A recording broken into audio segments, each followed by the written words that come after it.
man, that app. What happened to the bro? You keep making trash about the app, but you can't play nothing. No, you're I right. use the app. You literally left him there for a minute or two with Stop nothing. It. Stop it. Could you imagine just sitting there for a minute staring at a blank wall? I've not fun. Done it. Yes, it's not fun. Don't even put you in the elevator for 30 seconds without sound. Like that's punishment, bro. Like that's go sit in the corner with the dunce cap on and look at the wall. You just left them there stanking with no sound. Yeah, I dunce cap. All right, it's not that serious. All right, I'm just saying. I was checking to see if there was water. You ever play a video game on mute? He does, bro. He's you do? Wait, say that? Like play a video game on mute? No, you don't play video games. No, absolutely not. No. It's not you. I was about to kick him off the team. It's not you. No, if you can play video games on mute, unless you okay, there's a difference between playing a video game on mute and what? And like changing the music to like what you prefer. Oh yeah, like if you change the BGM, fine, that's fine. But yeah. If you go into the settings, intentionally drag BGM to 0 and play the game, what's your objective? No, I do that all the time. Yes, but you supplement it with your music. Sometimes I don't. Sometimes I just don't want to hear no music from the game.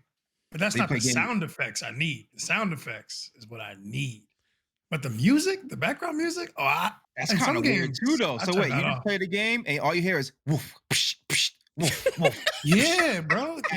You hear footsteps better, all that stuff. I mean, you turn the music off. That's number one go-to. Okay. All right, let me take that back. Game that makes sense. In a competitive game like Siege, turn that music right off. Smite, turn that music right off. Yeah, anything else, all that stuff off. But like, and like all those type of comp games, it goes. That's the first thing to go. Yeah, me too. Yeah. And like an action adventure game, I'll put it at like 50%, maybe 60. Oh, Final Fantasy 14, 120%. Like music? Yeah. I'll turn music down, but like, I still need some kind of something because it's otherwise it's just kind of awkward. Yeah, that's what I was saying. Like, if you listen with nothing, but B has the sound effects on, which I've done that before. Like, sometimes I like to hear them. Those are the lesser known, lesser appreciated sound effects in a video game. Yeah. So, and they give you a bunch of tells and clues. It's just like little stuff like that. But like, but there are games where the score is just so good. Like the music slaps. So it's like, I need that. I need to hear that on full blast. Oh, I know a couple of those. You know what has really good music? Like really good music? What has really good music here? Persona games. They do. I haven't played a Persona game that didn't have good music. They do. Let me rephrase. I haven't seen a Persona game that didn't have good music because I never played 5. But that also has good music. The music. Listen, talk to B about that music in 5. I ain't never seen someone so hyped about a battle theme. The battle theme, don't get it twisted, is a banger. We will sing that one day, probably. The battle theme is crazy, bro. Like, and then they have all the different variants. Bro, it slaps. Okay, name another game where there's vocals in the battle theme. And in the standard battle theme at that. Not a boss, not a mid boss, anything. Bro, I've never played one. I've never played a game where like the screen breaks and you go into a battle and there's vocals in that. Like maybe the Final Fantasy X, like the Jack theme, like he's kind of screaming a little bit. Specify, but that's not like regular random battles and stuff. Regular random battles? No. Never, bro. None. Never. I don't know. I got nothing for you. Every time it comes on, I lose my mind. And you don't get sick of it because it's just so good. That was a fear of mine, was that I'm going to turn this off because I'm going to get sick of it. Yeah, it's an RPG, it's a JRPG, it's turn-based, all that other stuff. Fight a million times, but never seen it coming. Don't get me started, every time that bro. comes on, sometimes I might let the battle drag on just a little bit to get to that part of the song. Just a little bit. And then I'll finish it, Just a little bit, yep. Oh, man. Yeah. I was actually just in the Discord earlier with a couple of our members. We was watching someone streaming P5R on Royale, and I'm like, yep. Oh, yep. I was in there. I want to replay the game because I never finished. I never finished 5. I got to from talking with the guys, it looks like I'm about 50-60% in, which is way less than what I thought. So now I'm like, geez, where you at, bro? Like, there's a lot of stuff that I don't like about that game, so I won't have to get into that. But I will say one thing that I thought was really cool was that, because I was watching somebody play it, and he did some kind of like, he was behind cover at a part, and then he ran up on some dude, jumped up on him, snapped his neck, and then that's how they started the battle. Like, that's how the battle started. I was like, oh, that is really cool. Yeah, you rip their mask off. You rip their mask off. Yeah, it's the damage. Oh, it's a mask ripping off? I thought he snapped his neck. Yeah, he's ripping the mask off. Well, that's how you kill them in that world. Like, when you pull their mask off, they die. Same thing. I mean, not the same. Okay. But, it's not the same. I mean, infinitely less cool than snapping a neck. I was gonna say they're still dying. Right. That's fine.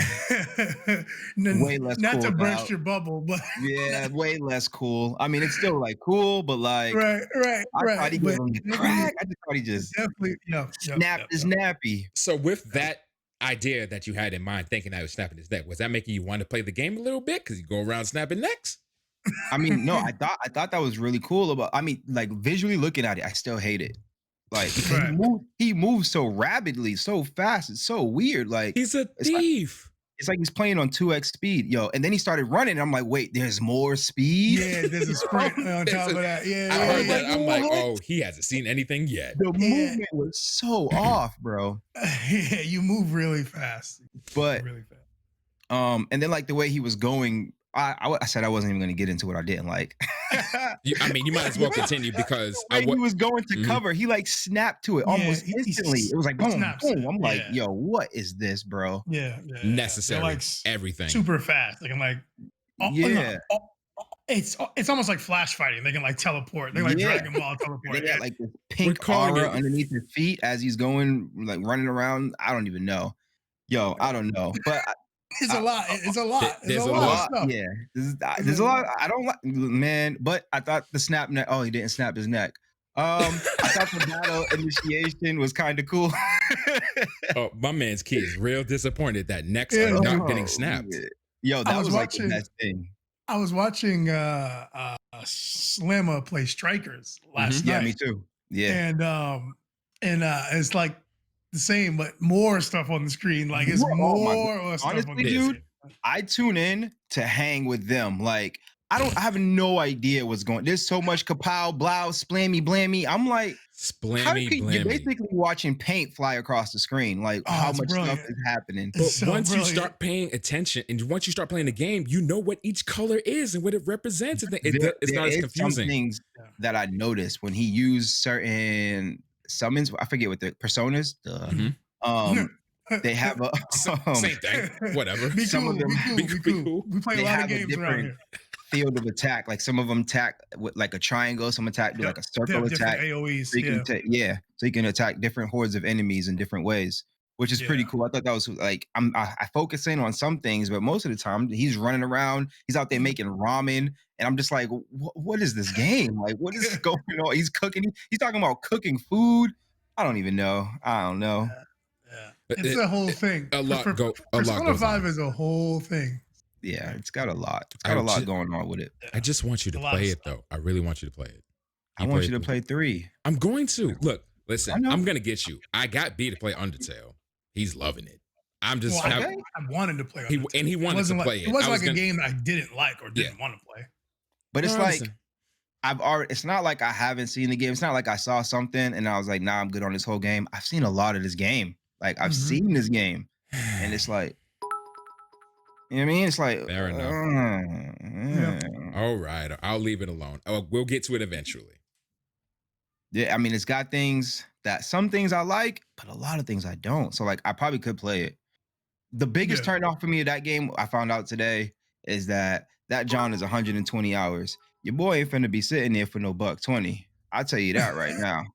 Because that's crazy. You're talking about Persona 5, like, original, right? Royale. Is it? I don't know which one. It's probably Royale. I know he was playing the one we was watching. He was playing Royale. Yeah, but I don't know how much. Yeah, completionist.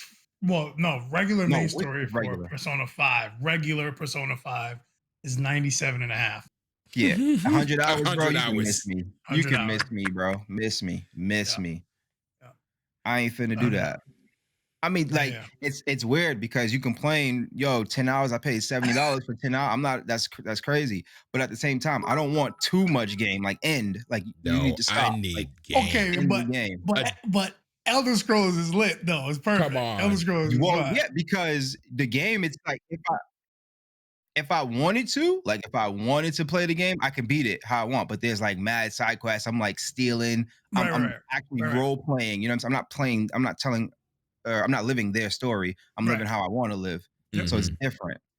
This is just doing what they tell me to do for 100 hours, and I'm just like, no. Yeah. You're not it's a lot of game. You're not it's a fan of that, is what you're saying. Yeah. Because you got to do like you can't skip all of the relationship stuff. Right. Some of the relationship stuff is key to the story, and you gotta you gotta make it work. Yeah, I played Persona 3. I don't remember how long is Persona 3. I never even. I've actually fully beat Persona 3. I bet you it's longer. I bet you it's longer. No, Persona 3 is there. It is 81. 81 hours. 81. Hours. I beat Persona 3 back when I was like, young. I don't know. Right. And you probably put more than 80 and just did some level grinding and some more stuff. And then I went to Fez. I went to FES where and then you got stuck. That's 80 hours too. Mm-hmm. I literally got to end game, and then it was like, oh, use this character you've never used before. So. Yo, that's the thing about Persona that I kind of like more than like, I don't know, other series, Final Fantasy or something like that. Right. Like, it's like there's a finality to it. Like, if you don't achieve this thing, dead, game over. Like, there's no help. Like in Persona 5, like if you don't steal the heart by that date, game over, dead, start over. Oh well, who cares? And we don't care how many hours you lost. That's your business. Right. Don't care. I love that. I forget how it works, because the same thing was in Persona where you had X amount of time, or Persona 3, X amount of time to do something before something happens. Right. I don't remember, because I beat it, so like I didn't have that problem. But if you don't do it by the time, do you what happens? Do you? It's game over. Game you over. Go back to your last save. You go back to your last save, and if you are screwed at that last save, if you don't have enough time to make the decision, start your file over. Oh, yeah. That is bonkers. Right. So think about, like, let's say you have like 1 day left and you miscalculated and you did something else, and now it's forcing you to do that, like to go do what you're supposed to do, and you're gonna miss the date. Oh well, that's start your file over. You better have multiple. Let me saves. tell you, I am writing a letter to corporate immediately if they do something like that to me. Fam, oh my it's goodness. been done. It's like it's a thing. That's what happened to me. It happened to me. That's what happened to me in Fez, man. They made me use a character I never used before a day in my life, and now I never beat the game. Yo, 15 years later, here I am. Don't know how it ended. They don't care. Oh my goodness, they do things that's like, this is final, bro. If you don't, oh well. That is crazy. Oh, and we're not. Let me go. Yeah. Let me grind. Let me go grind. We're not giving you a no point of return warning either. No. The no point of return warning is you have until July 3rd to steal this heart. Because if you don't, it's game over. Literally, game over. It's on your screen the whole time. And it's pretty big. You can't ignore it. It's in red and white text in the corner. And it's on your screen. You have 10 days remaining to this date. It's there forever in the cutscenes, in the overworld. Bro, what if I just wanted to howl at Shorty? I wanted to go grab some Naruto. You know what I'm saying? Like, you have time to do these things, but you got that deadline. Don't play with it. But wow, we've literally been talking about this game the entire time, and I was gonna bring it up. It's just wild, man. Like, I lost like 2.5 hours because that happened to me. I was like talking to you guys and playing on my phone, and I missed a day, and it was like, this thing is happening. Oh well. Like, well, that's dope. Crazy. I mean, it didn't happen to me. Well, it kind of did because of FES. Like, if I would have never played FES, man, I would have just had a perfect record of it not happening to me. But nope, here we are.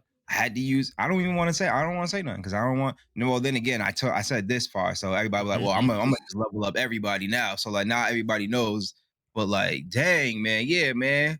Agatha, the new character, I was like, yo, I don't even know who you are. I'm not gonna use you. Like, I just use my old party from the OG. And here we come at the end of the game. Same thing in 5 Royale. A new character, probably gonna have to use her. Oh, there's a new, yeah, see? Yep, new cast level member. her up. Level Level whoever her it up. is. Mm-hmm. Level her whoever up. Whoever it is, right. Just take care of her. Give her some love. Give her some TLC because will do listen, you. It's Atlas, matter of right? fact, that character is the new main character. Treat them as such. Yeah, Atlas will do you, as these two like to say. Yeah. They don't care, man. No, they don't. Okay. We've all been burned at least a little bit by Atlas. Atlas. So let's just slide into the show. Yeah, because I was about to bring up another story. So, Key, can you bring us up, please? I'm gonna have my vendetta. I'm gonna have my redemption match eventually, but I can't wait for it. Welcome everybody to another episode of Trigger Talk TV, where we talk all things video games and video games related. I am Key, of course, and I'm here with my wonderful co-host B. How's it going, ladies and gentlemen? And Reese. Hi. I was laughing because like my new camera, I know it's kind of crispy. Kind of crispy. I'm like, wow, they like probably really see the facial expressions I'm making while I'm saying the intro. So I'm just like, do I cover my face or do I just keep going? So I'm just laughing in my head because I'm having internal struggles. But this is what goes on. We just got into the mind of Key for a moment here. Yeah, that was crazy. Yeah. Well, for all you wonderful listeners who actually can't tune in live, Key has a wonderful new camera, and it is crispy. Even through the audio, I'm pretty sure you can still like high five them. So like, we go. I'm pretty sure like through the audio, you can still like reach out and grab them because I can dap them up right now. Matter of fact, hold on, you got some stubble on you. Hold on, let me. I got you. I was really wondering, you know what? Should I look into the camera? I don't know. I'll jump the gun first since we were so busy talking about P5 and our love for RPGs and the such. So, yeah, with a few notable, since we're talking about JRPGs, with a few notable exceptions, two being games that we've talked about in the past, one we've talked about not even a few seconds ago, Persona 5 and Dragon Quest 11. JRPGs with turn-based battles are not as popular as they once were. Nah. Like we talk about this almost every week, essentially, that they had their golden era in the late 80s, 90s, and even early 2000s. But right now, 2021, some people are calling this a genre of the past. Mm-hmm. Hironobu Sakaguchi.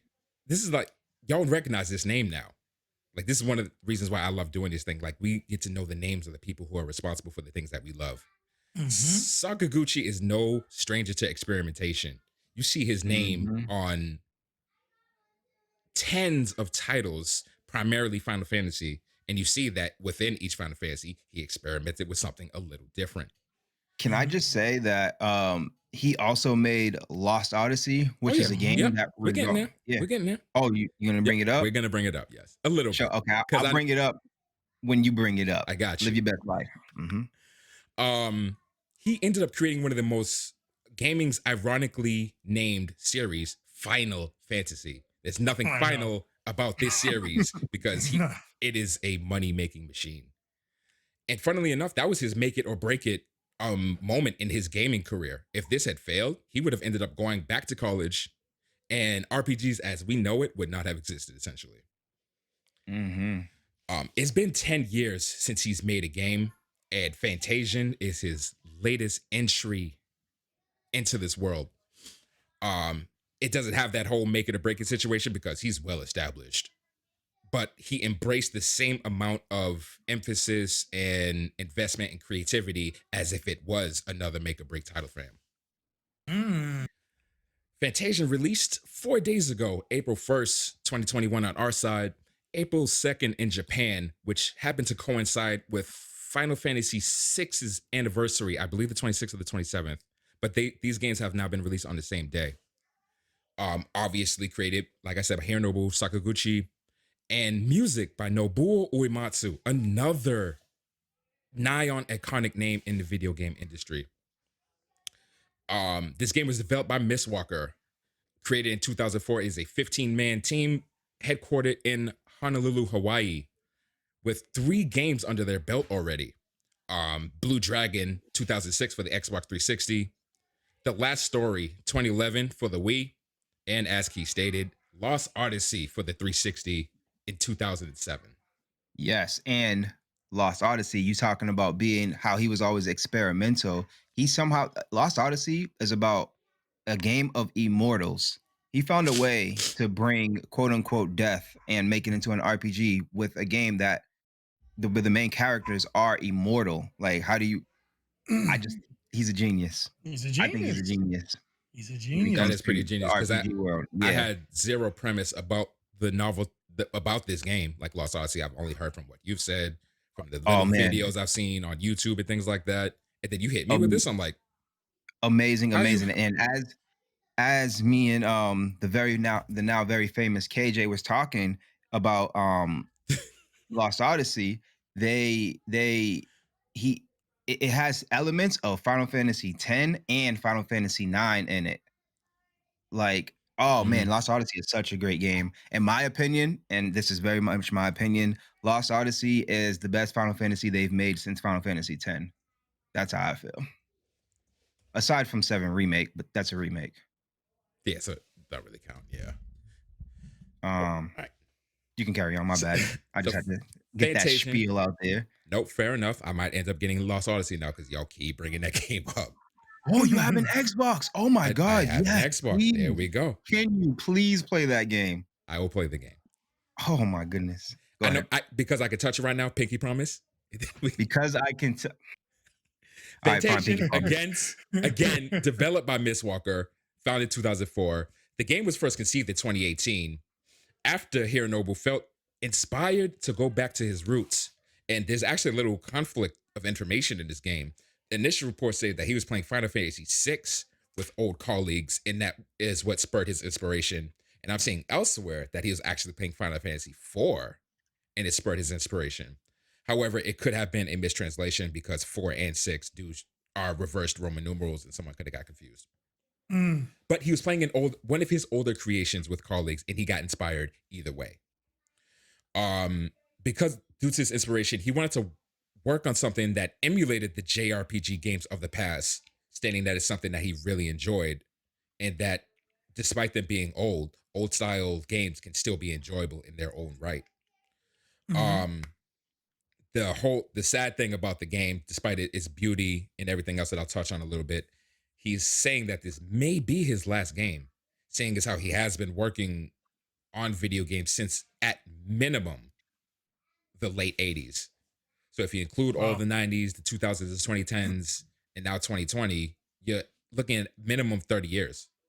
40 years probably because of all the work that he's done previously. So it's quite possible that we're seeing his last full work, which is it's kind of a shame. The story itself, I can touch on the premise really quickly. We're in a realm which is governed by machines. It's a multi-dimensional universe, and the balance of chaos and order is a key factor in these realms. And what exactly these otherworldly beings are trying to achieve in the world. You assume control of the character Leo, things like that. You lost your memory, you're trying to go back, gain memory, things like that, and so on and so forth. We've touched on this on the previous episode, so that's just a really quick rundown of the premise. This game brings some of Final Fantasy franchise's experiences, obviously, such as what's called the dimension battle mechanic, which I'll touch on for a little bit, which allows players to send monsters on the field into this dimension where you fight them all at once. So I got the game the day of, so released on April 1st. It kind of has this really annoying limitation that it's only on Apple devices. So right now, if you want to play this game, you have to sign up for Apple Arcade, first of all. And you can play it on your iPhone, your iPad, or your Mac. I'm actually playing on my iPad right now. Or your Apple TV. Or your Apple TV. It natively binds with your DualShock 4s Oh, I was just about to ask, how do you play a game on your TV? Yep. So on the iPad, you just do the whole hold PS, binds through Bluetooth, And done. Nice. The even cooler part is in the game, it has the PlayStation buttons. It recognizes what controller you're using. So if you bind your PS controller, you see those buttons. If you bind your Xbox controller, it'll show those buttons. And same thing with Apple TV. I think you can bind your Xbox controller to Apple TV. Let me know if I'm incorrect with that. Yeah, you can. Yeah. All right. So, like in the previous episode, like I said again, we got to touch on the dioramas. That was one of the aspects that was built into the game because Sakaguchi is actually a miniatures hobbyist. So he builds like miniature things in his own personal time. Another inspiration that kind of led on to the game. He wanted to move away from like pre-rendered levels like he's done in almost every older Final Fantasy game. So he had these dioramas built. He got the drones to come in. He used drones that actually scan like actual cities for like landscapes, for like Google Maps and things like that. He used those to recreate these. And you can see it while you're playing the game. So I'm on a 13-inch iPad playing this. So I can kind of see way more detail than I would if I was on my phone and things like that. And you can see almost every little individual stitching, like the little amount of dust that they used when they was capturing the scene. It's essentially coming to life. I was in the Discord and I was streaming it so I could watch it. And someone said, wait till you get to this part. So I went from a very dusty town to like a lush forest. And it almost looked real. I stopped playing the game to watch the forest react and the water flow and the trees sway and things like that. It's ridiculous. I haven't even got to progress that much in the game because I'm like, I have to look at each one of these things. And I got intrigued by that part because this is painstaking. You have these dioramas, these over 100 dioramas you had created. So it's kind of a limiting factor, right? Like you have these things, once they're scanned, you can't change them. You can't change the models once they're imported in game. Sakaguchi, in an interview to IGN, had stated that this is a game that shouldn't exist, which kind of confused people. So they asked for clarification. So the clarification says, a game with this type of development, diorama development, probably shouldn't exist, but it was necessary in order to bring out the vision that he had in his head. Like I said, way in the beginning, he experiments. This is what he does. This is yet another what he does. Right. This is just what he does, man.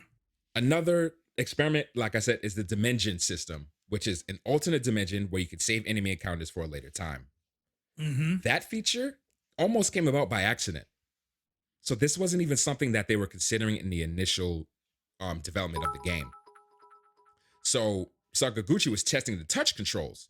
The touch control has really good pathing. Think of like StarCraft on like a tabletop, and you push a point on the map, and your scouts will just go there. They'll find the most efficient way there. The game on your touch device, whether it be your iPhone or the iPad, you can tap and he'll move into generate pathing. While Sakaguchi was testing that, he was trying to get this treasure chest that was way off. So he pathed it, and he got there. And then he realized, like, I really want people to see this. And he pathed it the whole way uninterrupted. So he was thinking it would really suck if someone was doing this and they encountered enemies along the way. Right. So he wants you to be able to see the whole, however much of the landscape as possible, uninterrupted, while still getting your XP that you would have gotten if you had fought there natively at the same time. I respect that. Yeah, that's really cool. Because they give you an option. Because like I remember playing Wasteland 3, and that's a game that has that real-time strategy kind of thing where it has the pathing, and you click something, and let's say like it's really far. So you think to yourself, all right, I can look off screen and do something else real quick. And then you come back to the screen, you're dead. Like, you're dead. You're getting. You ran into a group of enemies that you didn't know was there because you cleared it already, but new ones spawned on your way back. And you're just gone. And you're dead. And you had no way of knowing because you can't see them as you drag through. They're just not there. So that's really, really, really dope. That's really cool. So yeah, I was wondering the origin. I'm like, okay, is he just experimenting with a new battle system, or is there more reason behind this? And that ended up being the reason. So as you progress through the story, that portion will unlock. It hasn't unlocked for me yet. Apparently, you can start with 30 enemies in the dimension, and it'll eventually increase to 50 enemies. So if you're feeling bold and you want to gather up 50 enemies in there and face them all at once, have at it. The music, like I mentioned before, was scored by Nobuo Uematsu. He obviously worked on previous Final Fantasy and Mistwalker titles. And he composed 60 tracks for this. Another sad part of the story, this potentially might be his last full soundtrack that he generates for a game. No, these guys have been around for 40 some odd years, so. Yeah, it's tough. A lot of people are gonna miss his full soundtracks, but he's still gonna do like pebbles, sprinkle some. Yeah, he's still supposed to put some. Yeah. Yeah. And speaking of him, it has a good battle theme. I was in the battles, which I kind of glossed over. It's cool as hell. That's the most I can put it. Right now, I don't have the Dimension, but I have the regular base battles.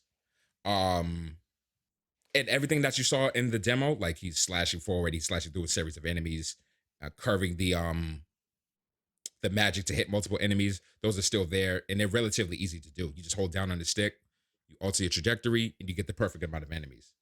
It has a you remember the feed in Final Fantasy X, the vertical feed, which told you who's going next? It has that in the corner, things like that. I don't know if there are any types of that in more games, honestly. The turn order. Yeah. You notice how it just disappeared? Well, everything's moving more towards like actual action, so there's no need for it. But are you saying for these types of games? Only some games had those. Not every game had the turn order. Yeah. Even like back then, like Legend of Gaia didn't have a turn order. You know what I'm saying? Like, would you consider Grandia's the turn order kind of? No, no, because that's Grandia's battle system. Like Final Fantasy X, you don't need the turn order. You know what I'm saying? Like you're gonna get your turn regardless. But the way Grandia works, like that is it's how their battle system works. Right. It's command to action, and that can be canceled, and it's all based on you have to wait. Yeah. Okay. So like in like Final Fantasy X, like of course it's based upon your speed, right? Like if you get hasted, you're gonna move up in the thing. But that is definitely a tool, you know? Like, so I don't know if every JRPG wanted you to have that tool. Who knows? Yeah. Because it would definitely influence your decisions. I love it. I love it. You love what? that having that tool, because it gives me so much info. It gives me it's a quality better. It's a quality of life update, really. Yeah.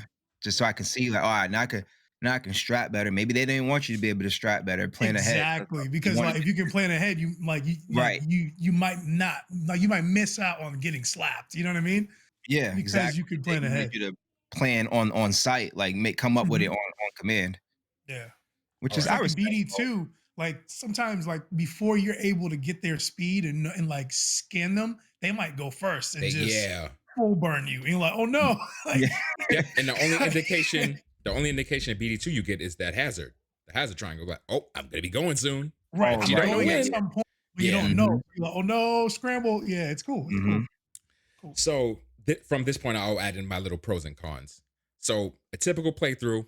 We was just talking about this earlier. Playthrough. Sakaguchi is expecting that it'll take you about 20 hours to complete. Okay. There are 2 parts. Only one of them have released it. Only one of them has released today. The second part will arrive, quote, sometime later. Oh. Reese out here dropping bombs, bro. No. You know what? Okay, that's perfect. I'm so glad you told me that. So I'm not gonna redeem my free trial yet. Exactly. Yep. See? I'm waiting till the whole game drop. They try to get you to use it so that way, and then you're like, oh snap! Like even if you don't pay it, you're gonna pay it for it when it comes out. When Exactly. And some people will forget and just keep paying it until it comes because they forgot and they left it on. That's how it happens. Wait, is it 20 hours total or is one part 20 hours? So this first part, if you just play through the story, 20 hours. If you're like me and you like to scan around, try to get everything, you could add about 10 hours. Okay. So not 30 hours for 30 hours. Okay. 30 hours for plot? That don't sound bad. That don't sound bad at all. You can also expect a slight playstyle shift, with the first part emphasizing a core narrative and characters and things like that. And the second part will be quest driven. So we're getting 2 parts, 2 different types of experiences. sounds cool to me as far as I'm concerned. So I mean, I would have liked the whole game. Right. I would have liked the whole game, but like, I mean, this is what they're doing now, right? They're giving us games in parts. Hitman comes in a season parts. We have Final Fantasy. Hitman comes in parts? Hitman 1 and 2 of the reboot. They came in episodes. Yeah. They came in episodes. And then once it was done, you could spend $60 to get the whole game. And the front end, you could spend $60 to get the whole pass. And as they release them, you get them. Or you can buy them individually for like $15. There were 6. So they would make out on the back. So they double up almost. Oh, what is why is figuring out ways to it's the new norm? Is it? It can't be. It can't be. It seems to be. I wouldn't say new norm, but it's definitely a part of what we're dealing with now. This is how gaming has evolved. You started off with demo disc and then whole game. Whole game. Yep. Whole pressed game. Whatever bugs came with it. And then whatever. They evolved. We don't need to do demo disc no more. You can play the beta and then you can play the whole game. Okay, sick. Then they came out with downloadable content, which was whole game plus new stuff. Like, ooh, I get new stuff. And now that turned into DLC became you get base game and then you get what else is supposed to be in the game as DLC. Yeah. And now we're at the game is coming in parts. I don't even get the whole game at first. Like, why as technology and years go on, I get less game? Like, why is that happening? Bro, like that shift definitely like occurred when it was like, all right, we're gonna give you the game, the full game, and then we'll charge you for DLC, right? Yeah, that's when it Call of Duty. That was like the movement. That's what got their gears rocking. And then like stuff would break, people would start complaining. Then they have to give you patches, and they give you patches for free. So all the devs are working hard and they're trying to fix stuff, and they give you a patch for free. They're like, well, what if we just give them less game? Yeah, and then just keep giving it to them in patches. They were like, we'll just give them the meat, and then we can sell them the buns, the lettuce, the pickles, the tomatoes, the cheese. And people are going to buy it up. Buy it because buy it. It's kind of sick. Bro, people are buying consoles to play a game when you spend in one town. So, Final Fantasy VII remake. Yep, it's crazy, bro. It's crazy. So there's that. To finish off his story, literally buying a whole console to spend 40 hours in one town. But I'm sorry, Reese. Go ahead. You're ridiculous. It's true, and then it's broken into multiple parts. Multiple parts, bro. We thought. Hold on, before you finish this, real quick. Go ahead. Real quick, bro, because that Sony event was trash, and I'm touching on it one more time. So this is the last time, and I'll leave it. I'll leave it here. So we get to the end, and I can't speak for y'all, but me, when I saw Yuffie, I'm like, oh, they're revealing the second part. Oh my God. DLC. Throw it away, bro. The whole event's forfeit, trashed. I was fine with the DLC. Then they said PS5 only. The game came out on PS4, bro. Like, bam. What do you? The game, it didn't even. What? You know what it is. And help me, bro. My Android device users out there will appreciate that. Like different cell phones upgrade at different rates, and is referred to as fragmentation. We're experiencing fragmentation in video games now. Seriously, you can buy FF7 on your PS4. You cannot continue on your PS4. No, you cannot continue on your PS4. You can buy the game for your PS4. Don't they charge you for the upgrade to PS5? I don't think. I think it's free. I don't think so. Right now, wait, is it free right now or is it free forever? I know it's free right now. I can't confirm that. I can't. But it is free right now. It's free right now. I cannot confirm. There's a lot of people that don't have a PS5 right now. Obviously, hard to get because it's hard to beat a bot.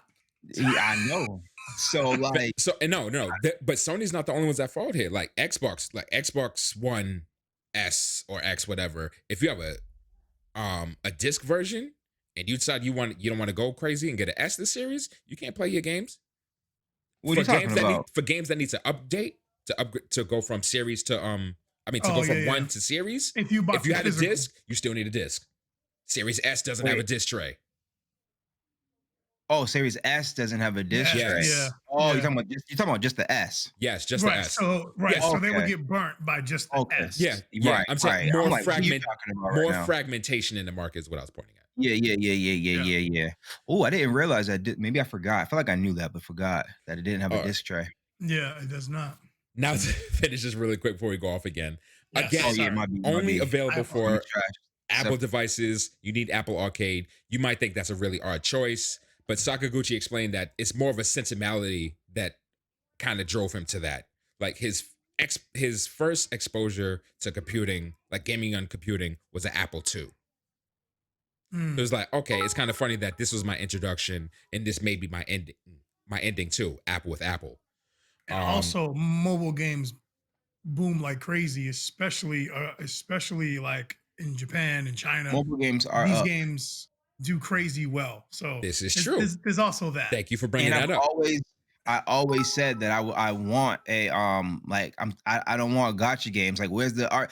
I had Jay actually look up because I'm like, yo, I don't want gotcha games. Like, give me an RPG, like a story, a real RPG. So Jay went into his Android like store and he looked for RPG, and you just saw like a bunch of gotcha, and then they had like the MMOs and like you know, which is more like gotcha type games, and like and they had like one offshot, but the games, it was called like, dude, I don't remember the exact name, so I'm just gonna like paraphrase or butcher the names, but it was called like Adventure Boy RPG, stuff like that. Like it wasn't it wasn't like an actual, like it always the games that were RPGs, quote unquote, always had RPG in the title. It's like no, like give me a, so finally with Fantasia, this is a real RPG, story-based battle system, all the goods. Bro, I've been looking for one of those since I got a phone. Like and I'm playing on my iPad, and the visual, I'm like, this isn't a mobile game. This is ridiculous.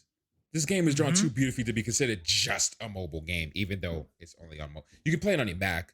You can play it on a 4K screen on your TV, things like that. So I think that's kind of a misnomer partially. But B brought up mobile games in Japan. Mistwalker is responsible for Terra Battle and Terra Wars. Unfortunately discontinued at this moment, but those were two Mistwalker mobile titles. So this isn't necessarily his first foray into mobile. Last tidbit that I thought was cute that I want to include. They asked how Sakaguchi preferred to play the game because, like I said, it's available on multiple platforms.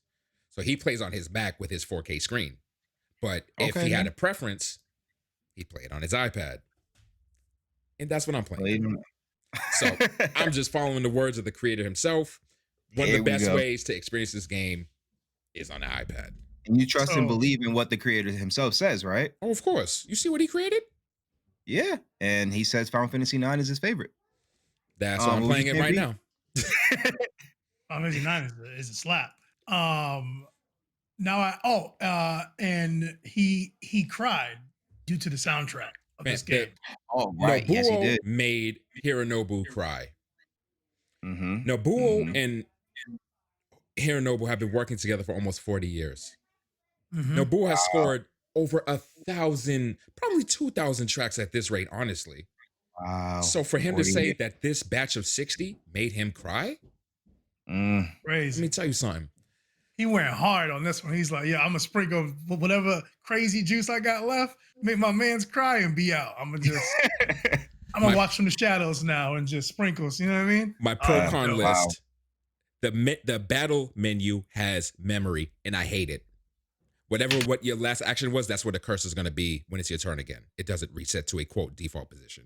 Mandatory. You can't change that. You cannot change it. It is not an option. That's tough. Another pro, I call it area deception. Even though you're in a town, you might not. You may think you're safe from battles. You may end up in battles. So you can never tell what is a quote safe area. Yeah. So the town was split into two dioramas. In the lower diorama, I was safe. In the upper diorama, even though it looks exactly the same, I was not safe. Oh, that's pretty cool. Now this is a pro. This is a pro/con that I wanted to ask you guys about. Pro/con. Yes. What? There are no overworld saves. No. Oh, wait. How do you save in the game, anyways? In any case, crystals. Save crystal. Oh, That is the they went old school. only way you can save. There is no over. I tried to stop it like right before we got. I'm like, I can't save, so I had to like scramble and find a save crystal really quick. That's tough. Okay, all right. So that's why I put pro, because you seem intrigued. Y'all both seem intrigued, but other people would be I'm like, "Yo, very that's intrigued. stupid."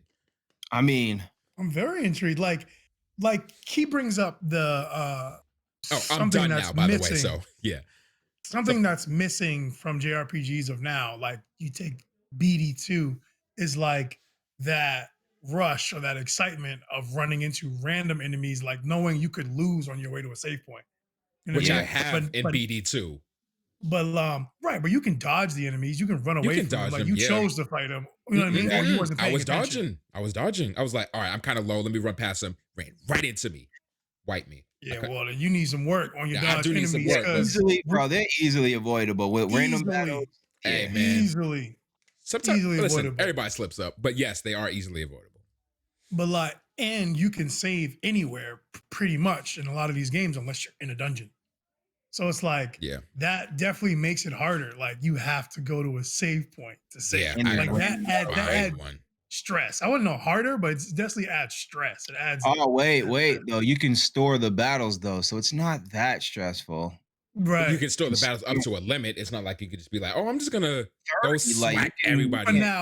But now, when you get to 30, do you have to fight? You have to fight. Oh man, and then now you gotta fight 30 dudes. You gotta fight 30 dudes because you running right. You trying to get to the same. Like I'm intrigued. I'm very intrigued. You have the Apple TV. You're good to go. I think it might be like but 30 battles though. I mean, yeah, you gonna get through. Yeah, you running through 30 battles from one town to another. Yeah, you definitely gonna get through, but you might get caught up like once or twice because you forget, or it's like So moment, no, it's not 30. You definitely want not 30 battles. It's 30 like enemies you've gathered. So it's not gonna be like battle 1, battle 2, battle 3. Yeah. Okay, that's true. Got you. So now one battle with that conglomerate of enemies gets added to your queue. Yeah, however many you stop. So if I walk into an enemy and let's say that enemy was going to be 3 enemies, 3 get added to my queue. Exactly. Yeah. Oh yeah. Okay. Oh yeah. So if it was 30 battles back to back, I'm like, oh, that's kind of a little bit. Yeah, it's possible. All right. So yeah, Fantasia, Apple Arcade, iPad, Fantasian. Thank you. iPhone, most likely your Mac devices. Give it a gander. I like it. These guys are intrigued. See for yourself. Tell me what you think about it. I'm gonna wait till the whole game come out. Yo, factoids. That's hilarious. So, speaking of games that you like, Reese, Knockout City is the game that I'm covering today. I'm gonna be quiet. Make sure I stay quiet because this game is fun as hell. That's all I'm saying. Dude, it's fun. So Knockout City will be released May 21st on PS4, PS5, Xbox One, XS, Switch, PC, and on PC it's coming to Steam and Origin. It's coming to everything. Every console and PC. Everything, right. All consoles, handheld, all of them included, you know what I mean? You had to sneak that in now. Okay. Got to, baby. Got to sprinkle. Respect. I'm in a sprinkle mood today. It's all good. This game is full crossplay. Nice. So if you're on PC, you can play with Switch. If you're on Switch, you can play with PlayStation. You're on PlayStation, you can play with Xbox, and all mixed up. If you got this, if you have this client, you can play with everybody. And me and Key have been screaming for this from every game at this point. Like it's 2021. Like, what's up? Yeah, honestly, if this game is released on your platform, I should be able to play with all the other platforms. Like, what's up? Yeah. So hopefully, this is an EA game. It's being published by EA. So hopefully the next round of sports games do the same thing. Because if FIFA 22 is not full crossplay, miss me, bro. Miss me. It's not getting purchased. You're not gonna cop it? No. I'll play 2K that year, or I'll play Madden that year. I'll play not Madden. I'll probably play 2K that year because I don't want to give them my money because that's EA. And if it's not, and if it's not for FIFA, their biggest game, it's not gonna be on Madden. So Knockout City Right. It's being published by Electronic Arts and it's being devved by Velan Studios. That's the same studio that brought us the Mario Kart Live, the live circuit thing. Yeah, I wish I could play that, but I have a rug, so it's the same team that devved this game. Shut up, Reese. I'm sorry. Wild. I'm sorry. I didn't mean to.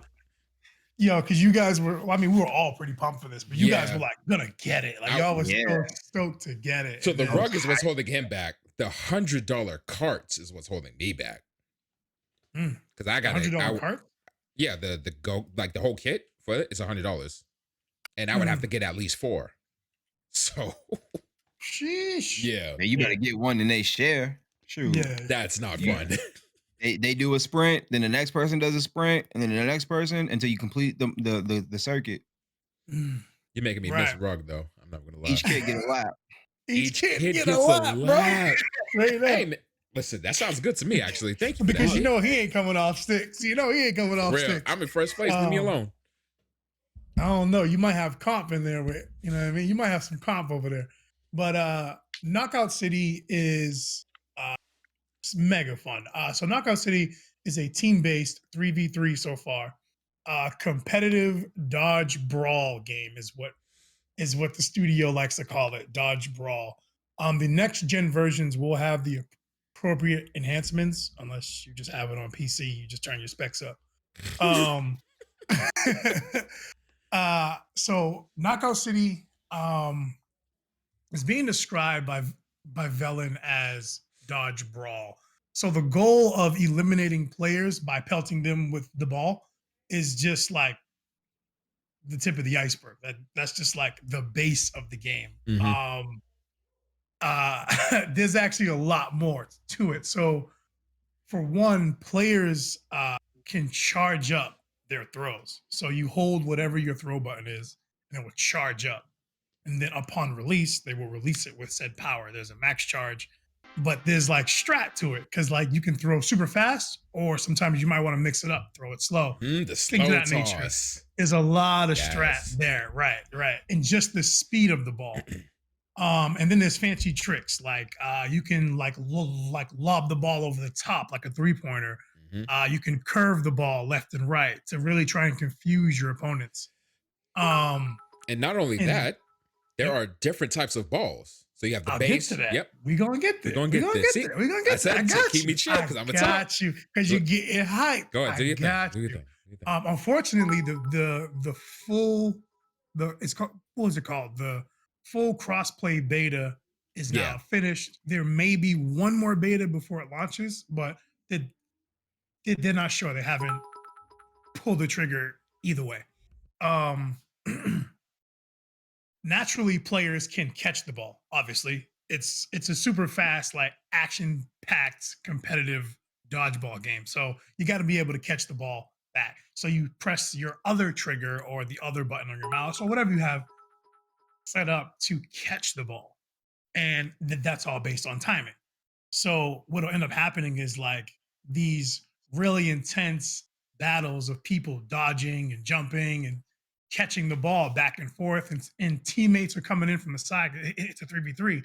So like you can't really like it's not a hero game by any means. So there are no specialized classes like this person is defense and this person has this ability. There's none of that. Everyone has the same stuff, the same abilities, everything's aesthetic.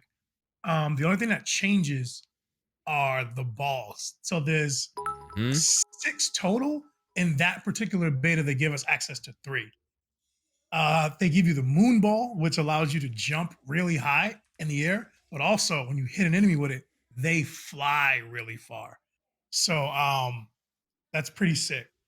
Wait, does hitting an enemy with a ball not end them, like take them out of the game? Every player has 2 life. So you have 2 hits before you get KO'd. So you get 2 hits before you're KO'd, and also there is fall deaths, like if you fall off the map or someone knocks you off the map. We'll get to that. Oh. So also there is it's respawn, so you respawn constantly. I would like to see a non-respawn mode. That would be crazy. Need that. That would throw the game off and change it up in little ways. If you lose both your lives, you can come back. Yeah, it's a respawn game. Like it's like, yep. Both your lives, you can come back. So no, you have 2 hearts per life. That's your health bar is the 2 hearts. Yeah. Oh. You get hit twice. You KO, then you respawn. You're not liking the respawn aspect? No, that's why B was like, yeah, having a non-respawn would be sick. Like having like a non-respawn mode would be dope. But the comp mode is diamond. So when you KO a player, they drop 3 diamonds. It's kind of like kill confirm in Call of Duty. They drop 3 diamonds, and then your team has to go pick those diamonds up. Their team can stop you by picking them up first. So when in that mode, it gets crazy. It gets insane. I'm slapping. Like that's all I'm saying. Right. They have a hot potato bomb ball where once somebody picks it up, it starts to beep, and you lob that, and that's an OTK. Your teammate can turn themselves into a ball, and you can pick them up and throw them in the air, and it becomes a bomb. That's an OTK. And you can kill anybody. So if all 3 of them are in one spot and you land that, they're all gone. There's a lot of little tricks, a lot of little deception. You can tackle players, or if you don't have a ball, you can tackle them to knock the ball out of their hand and take it. You can also tackle into balls being thrown at you as a defense. Like there's a ton of stuff in this game that EA's planning like one of those. It seems like they're trying to compete with like the Splatoon and the Ninjalas of the world. Yes. And and this game's fun. Me and Reese and D Tosage played this game for hours one night, and we was running it. We just had a blast. I mean, the learning curve isn't that deep. Yeah. It's maybe like 3 or 4 matches. I was gonna say, the level of entry, I'll say, is good. Like, cause you might not be good at these types of games, but once you start to get the hang of it, you start noticing like little cute things, you can develop like your own style. Like you said, you can use deception and be like, you could just keep faking throwing the ball and then you get them eventually. Or you could be a straight shooter and be like, I'm a full force it every time. Like Beast said, there are different types of balls in there. Mine is it's the football. It's like a sniper rifle. So you just hold it. You see the little beam charging up. Once that targets, it almost immediately flies to them. You have a very limited amount of time to react to catch that. I caught 2. I've caught 1, but man, the game is just fun. The game's fun. Dude, it's mega fun. Like it's one of these like party comp games. Like it looks like Fortnite. It looks like Ninjala. It looks like Splatoon. It looks like one of those type of games, like super polished cartoon graphics, you know? Like the jackets and things, like they like, pop. They move in the wind, they pop and things of that nature. So like they took time with it. It wasn't just like something they just slammed together. But like Reese was saying, the game is comp. It's literally competition. It's like Smash Brothers or something like that. It's literally you're trying to outsmart and outwit, outclass, and outpace the opposing team. And it's one of those games that, as I explain it, you're like, sounds like it could be fun. Once you pick this up and play this with a couple of people, it's different. It's hard to put it down because you want to run another one. You want to run. It's so much fun. It reminds me of like Smash Brothers and Splatoon and things of that nature. Now, usually I would play these games by myself, but they're just not as fun. Like it doesn't require a crazy amount of coordination, but if you have 2 other people that you play with, the experience is just that much better. As far as gameplay, all types of strats. Is it teams only? Is there a single player mode? No. Always 3v3, and that's kind of like my gripe is that it's 3. Well, no, there's a 1v1. There's a 1v1, yes. It's a 1v1. There's 1v1, 3v3, and 2 different 3v3 modes. Yep. I kind of wish it was a little more than 3, or if they have like a 4v4 or a 3v3v3 or something crazy like that. Yeah. 3v3. That's my gripe so far, and I'm hoping that's just a limitation of the beta is the modes, because this was they were very specific that this is the full crossplay beta. So they were testing capacity and things like that. Right. They were testing the servers and all of that stuff to make sure that like there was no hiccups and things of that nature. But like we spoke about at the start of this thing, how we receive content now is like they're probably going to patch it and throw in a couple modes if the game grows or as it grows. Mean, if you remember, Warzone started off as 3-person. So exactly. And then they got the duos and the quads. Yeah, now it's quads. Also, fun fact, the very first game that I know about and the one that I've ever played that had 3v3v3 was Battlefield 3. Absolutely love that game. Yeah, that was a sick mode. As a matter of fact, Call of Duty Ghosts added that mode. It was a 3v3v3. It was called Reinforce. It was one of their coolest new modes. Not a lot of people like Ghosts, but people love that mode. I think I played it with y'all. I played that mode. I love that mode. That mode's sick, dude. That mode's fire. That actually sounds kind of fun. Yeah. It's 3 teams are fighting for that one area. Oh, it's so sick. Yeah. And then when you have control of it, you reinforce. You spawn there. Yeah. But once you have control, you don't so sick. As long as one of your teammates is alive, you can respawn there. You can respawn. Once you all die, you wipe. So sick. Yeah, that was a great mode. It's a great mode. Battlefield 3 was that game was crazy good. That was a banger. It's a banger game. Banger shooter. Yeah. What was that for? Was that PS3? That was PS3, Xbox 360 era. Yeah. Yep, PS3. Yep. Me, Cody, and my little brother. Oh man, we put some stupid hours into that game. You guys were stupid hours. It's crazy. Yeah. It's like we played so much of that game, and then once we put it down, you guys picked it up. We're like, dang, we missed it. We missed. We could have had a squad, dude. Yeah, squad. Man, we loved that game. We did too, bro. We did too. That's why, like, we threw our money at Hardline when it dropped, and we were like, "Oh no! Oh no! Yeah, mediocre." I never got Hardline. I mean, I think it was like either on sale or came out free one time. Yeah, it was free. I didn't. When it was on sale, we threw money at it. Yeah, I didn't play it, and then I got Battlefield. What was the most recent one to come out? The most recent one? 5. 4? Is it called 4? No. 4. 4. They did something weird with the multiplayer in 4. Yeah. And then 5. Wasn't it 4 and then 1 and then 5? Was it something like that, or am I crazy? The most recent one was 5. 5. It was after 1, but 5 is also an old war, right? Yeah. You had like mash grenades. They like rebooted. They did Battlefield 1, right? That was the one that you had, Reese, right? I remember you playing through the story of that. And you was like, the story is amazing.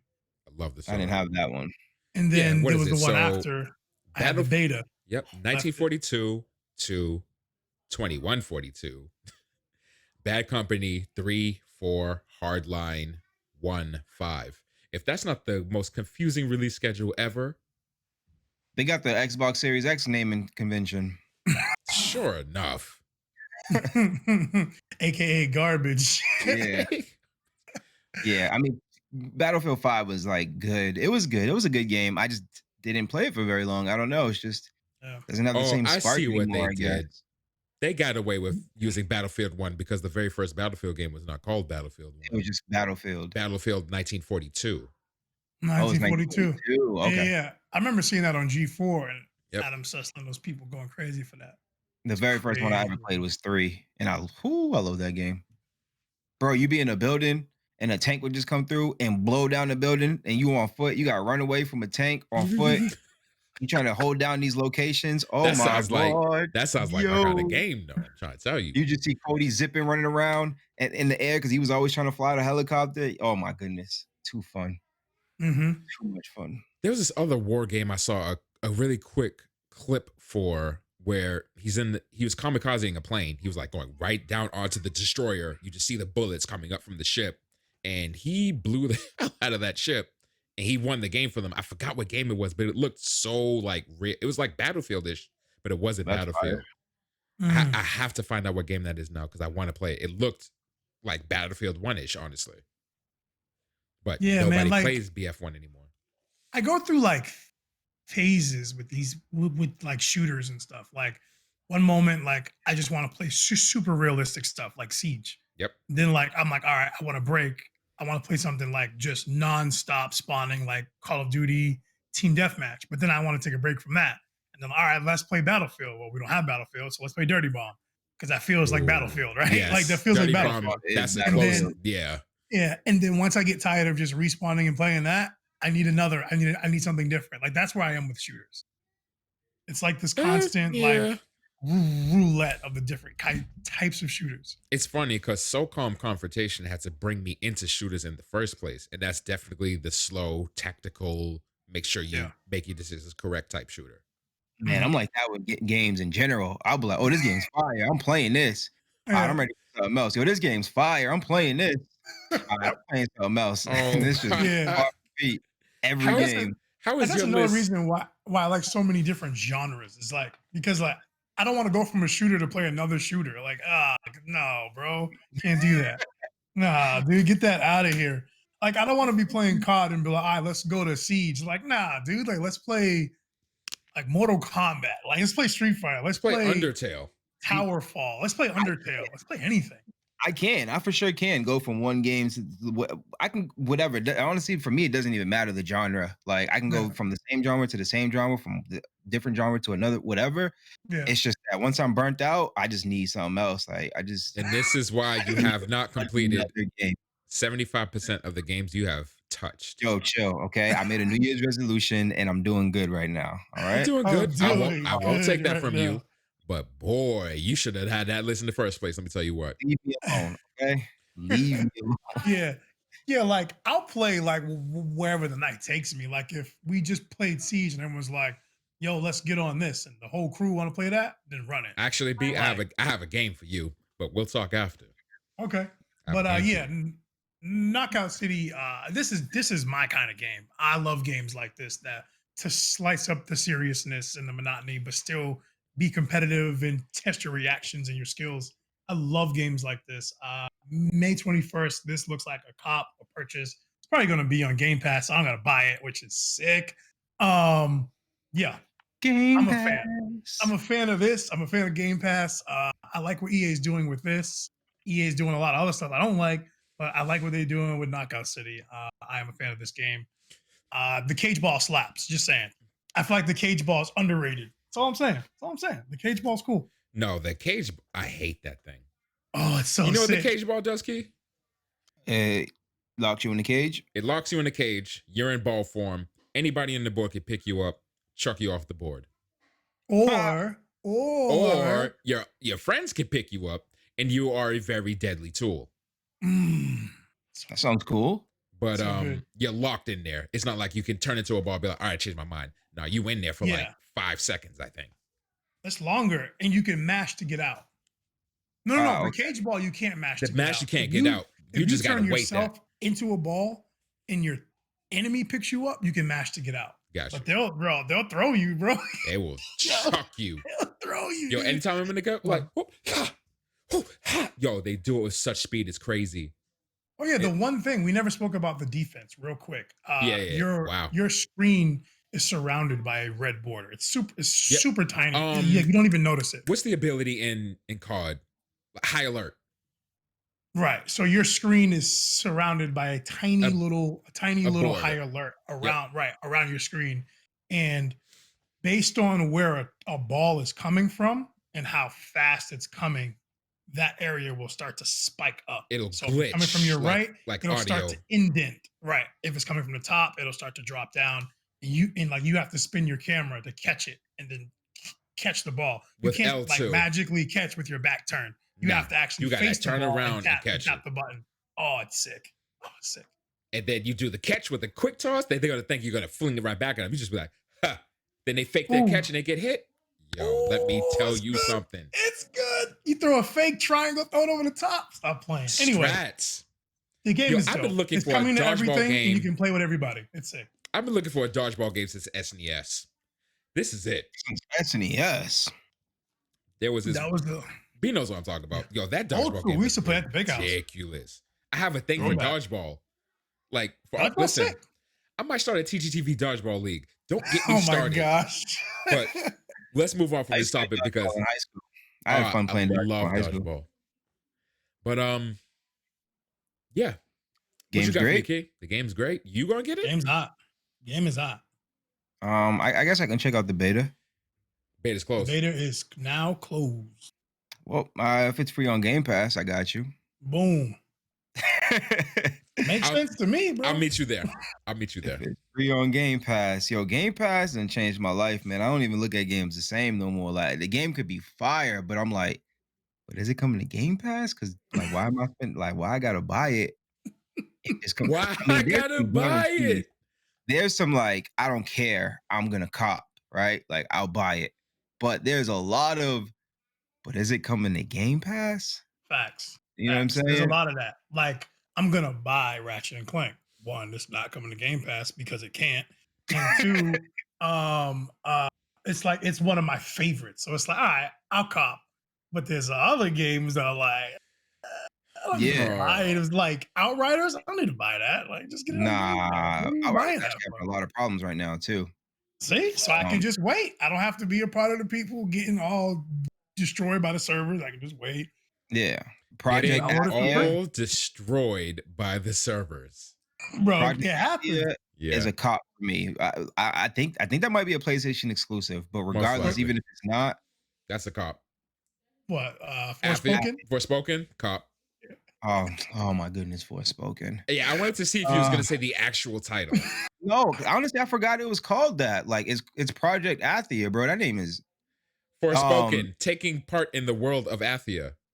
Avowed, that's a cop. It's an Xbox game, Xbox exclusive, so it might be on Game Pass anyways, but if it's not, I'm copping that. Okay. Final Fantasy 16, a cop. What's up? Yeah. How far are you in medium?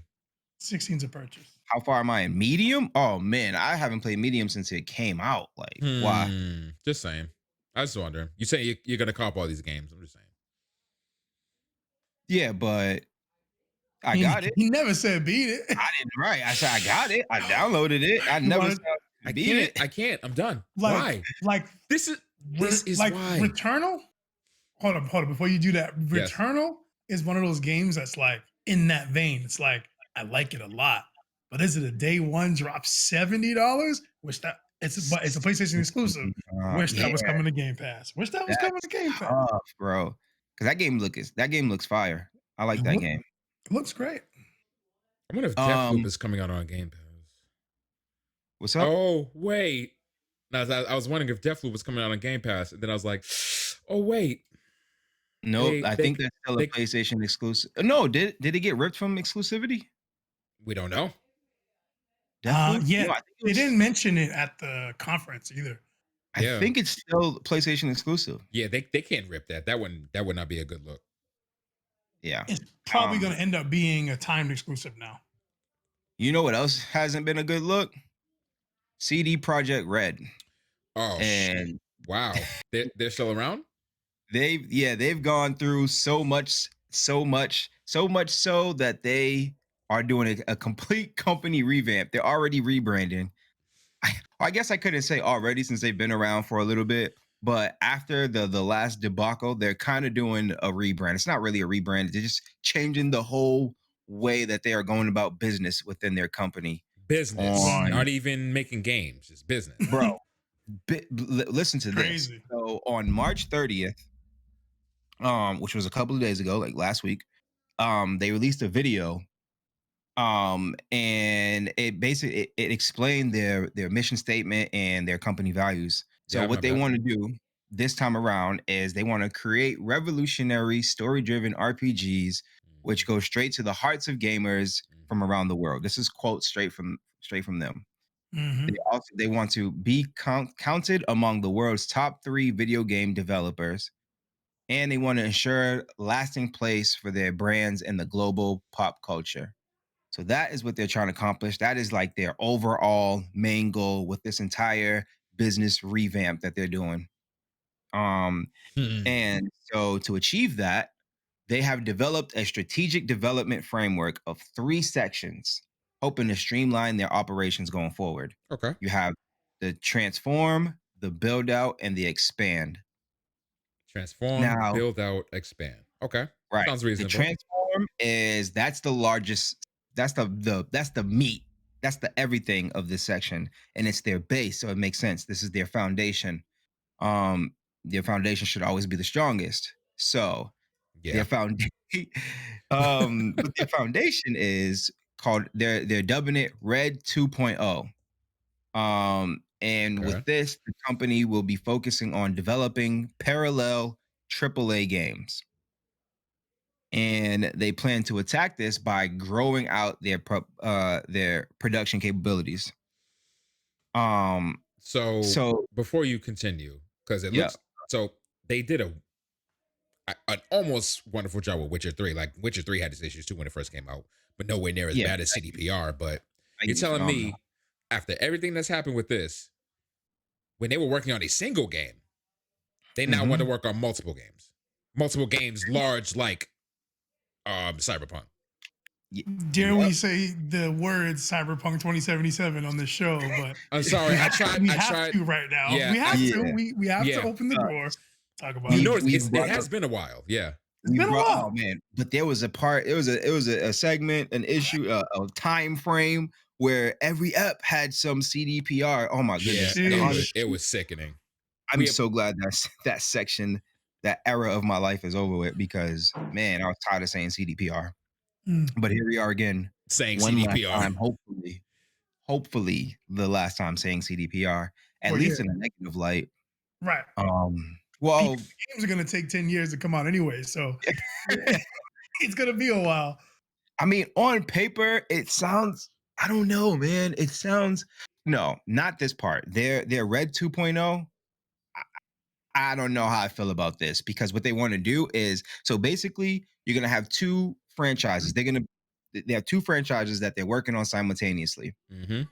And they're going to be giving more control, influence, and responsibility to the CTO role, which is the chief technology officer role. So they're going to have more responsibilities and more control. And they're upgrading, updating, and revamping their engine, and centralizing it so that it can serve two purposes at the same time. Like it so that it can work on, so that it can make, so they can do two games at the same time. They are revamping their engine, Red Engine, so that it is capable of working on two projects at the same time without needing to change much, so that they can work on two fluidly. So they had an engine that was single purpose For like, and if you needed to change it for something, then they, you know what I'm saying, per game, it had to go down. Oh, that already sounds terrible. Like that philosophy should have been tossed out the window years ago.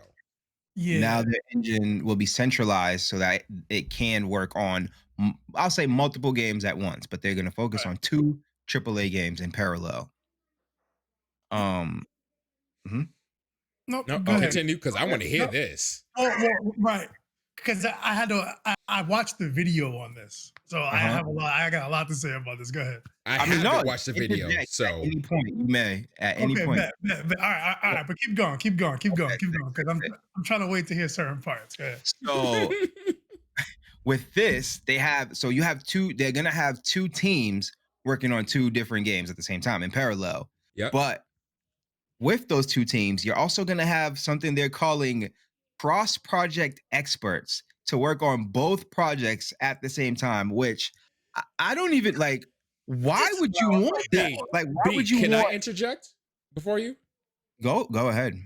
This sounds awfully familiar to what I was talking about last week in regards to our Snyder Cut game choices. Anthem, Final Fantasy 12, and Xenogears. No, I'm speaking Anthem in general. Okay. Yeah. They had the teams from DAI and Mass Effect Andromeda, two already messed up games, cross game. Now the people from those people on those teams coming into this team mucking it up. Right. So but they had no direction. But they had no direction, and they had staffing issues. Yeah, I'm just saying. Yeah. I'm already hearing these similarities. That was the first thing, the light bulb that went off my head. Right, because first of all, they had their minds. They was working on their own game respectively. Yep. And then they was pulled from their game without, like, this was a panic pull to go work on Anthem or whatever. Yep. They are going in saying, hey, you're going to be working on these two games simultaneously. Yep. Why you would want, and you know what? One of their things that they're working on is developing a sustainable and caring environment that focuses on providing or making sure the environment is less stressful, and less. They use the term less crunch, and so with that, you are putting two games on a certain group of people, two AAA games on a certain group of people, and they Two have to franchises, right? So franchises. they Yes. never said what franchises. Nope. Right. So, but what I think is Witcher and Cyberpunk.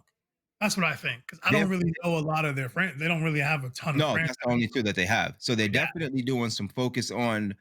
But I mean, if this is your way moving forward, then like it only makes sense that at some point they're gonna come out with some new game, some new IP at some point, right? You Like would think Dude, so, I so mean, yeah. unless you're coming out with Red 3.0, you're gonna have two and mind you, this is a cross project of experts, which includes software engineers, designers, and game and graphic developers. So you have like some important roles of people flip-flopping back and forth. Like, bro, why? bro, this thing, it sounds cool, but coming off of what you just did This is makes it sound very scary and overly ambitious. not I what you don't should be like doing. I don't like the idea of having like if you want to work on projects simultaneously, like yo, if CD Projekt Red was a global success, or I said if CDPR was a global success and you like knocked it out of the park, I'd be like, oh snap, we're getting two AAA projects at the same time. Dope, sick, can't wait. That's fire. But Cyberpunk. CDP like or Cyber, Cyberpunk, yeah, you definitely said yeah, CDPR, but yes, we got what you're saying. Cyberpunk, right? So Cyberpunk, but Cyberpunk was a massive fail. And with that being said, you are giving us two AAA projects at the same time. If you want to do that, fine, fine. That's your ambition, fine. But what is the point of having a group of people flip flopping back and forth between two games? Like, And bro, that not only this, like you're still, like you said, you're still reeling from this flop of a game you just released to us. Not only that, you have to do your whole PR campaign to save face. You got hacked. You got data leaked. You got users locked out of their workstations. You're behind on your patches from the dumpster fire that you released to us last year. And you want to put these people who are working on this old game into these two new games. And you forced a crunch that you promised wouldn't happen. And you forced a crunch. There won't be a crunch. And for the And third, one of the worst crunches Yeah. that we've ever seen. and now you're telling us you're going to create a fostering environment where crunch will be a non-existent thing. If you said that once already and you enabled the crunch like a quarter later, like 3 months later, bro, how are we supposed to believe what you're saying now? I just it literally makes it sounds like you're forcing not a crunch, but it can't be like a healthy for a No. group of people to bounce back and forth between two. Just have a set team. Just like take those group of people that you have bouncing, keep one group with like half on that side and half on the other side, and let them focus on the focus. Like, and then you can have a meeting with those four or those two little teams from those two separate giant teams come and present to the higher ups what's being done, what's being worked on. But so they're on this staffing. They're like, we're staffing out now. They haven't started the games yet. We're staffing out two separate full teams to work on these games. And then this other weird team in the middle to jump between the two games. And they're trying to fix and update their engine at the same time. yeah, And the engine is being updated to do, multiple things at once. centralized. And they're adding NPC routines and things into the game because the NPCs were a mess in Cyberpunk 2077. So they're going into the engine and not only making it more centralized so they can do multiple things, but they're changing assets within it. Yep. And you know what? Another thing that I just thought about, they're sharing resources between games. And like he said, you got to be flip-flopping between these two. That's very stressful, yes. And it's leading me to believe that some developers once they get stressed enough, they're gonna want to start cutting corners. So it's possible that like an artist, you may start seeing like similar elements in both games because they either didn't have the time or the drive or whatever else to create different assets for two different games. So you may start seeing similar I aspects in mean, games. You might start hearing yeah. similar types of music in games because the conductor didn't want to feel like creating different hundreds of different tracks of music because he's split between two games. I mean, yeah, creatively speaking, you're just gonna be like, well, we did this in this game. We can like use that and like switch it up a little bit here. Like, you know what I mean? Like so it could look the two games could look similar anyways. Like you got right.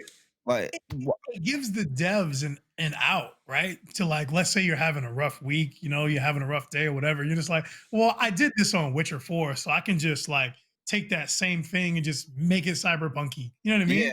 Yeah. Out on like let me just tweak it a little bit. Yeah, so this is wild ambition at its finest, right? Wild and fatal fury. With that plan, from this, they'll be able to streamline development process, secure the quality of upcoming AAA content, and grow production throughput to enable AAA game development. That's what they said they're going to be getting from it. I don't know, but it is what it is. But this is the thing that I personally liked. On paper, I think this sounds really good. They're going to be changing their communications, which this definitely needed an overhaul. They're going to be waiting until much closer to game launch to show trailers, demos, or going in depth with any type of game mechanics. They had to say that. Another thing that they had to, but they also said that teasers will be shown when it makes sense. Like you'll see like little teasers before when it makes sense for them. Something that they really had to throw in was that they will be focusing on footage from polished game footage and not concepts, as well as showing footage for games across all platforms, not just PC. So when you release a PS4, it's actually going to be on that PS4 this time. It's if you show, it's actually going to be PS4. Like they're going to show it across all, not just across the best looking, not the best looking concept on the best looking console. On the best machine. Yeah. And just be like, yo, but when it come out though, it's going to run like 10 frames per second. I was going to say PS4 Pro still can't run Cyberpunk at 60. So, and all the NPCs are just going to be doing the cross, like, so don't worry about it. We got you. Yep. And so that's crazy. That's one of the reasons they're changing the engine. It's crazy. It's crazy. So another thing that I liked, this communications thing, I like what they're saying. I want to see them actually do it, but I like what they're saying. They are no longer doing 5-year plans, which is good in my opinion, and they are now doing annual roadmaps, setting goals to accomplish for 1 year at a time. So this is right now basic business practice almost. Like, what are y'all missing? No, every company has like a 5-year plan. In 5 years. Well, yes, 5 years, but not having yearlies. Like, you got to define what happens within the years 2-5, right? Yeah, but I think that because they had a 5-year plan, they like you have your 5-year plan, but you want to make sure you hit your 5-year plan by the time year 5 comes. So like on the way, you do what you're supposed to do, but the ultimate 5-year goal is the main goal. Yeah, what I'm saying is, oh, go ahead. I'm just saying that they're scratching that overall, that kind of like shadow over them, and now just purely focusing on just the 1 year at a time, without that having that burden. Yeah, because I was gonna say, you can have a 5-year plan all you want, but you can start executing that plan at year 4, and then try to rush it, and like, oh crap, we only have a year left. Whereas if you had years 1 through 5 set in that 5-year, you'd be like, okay, I met this.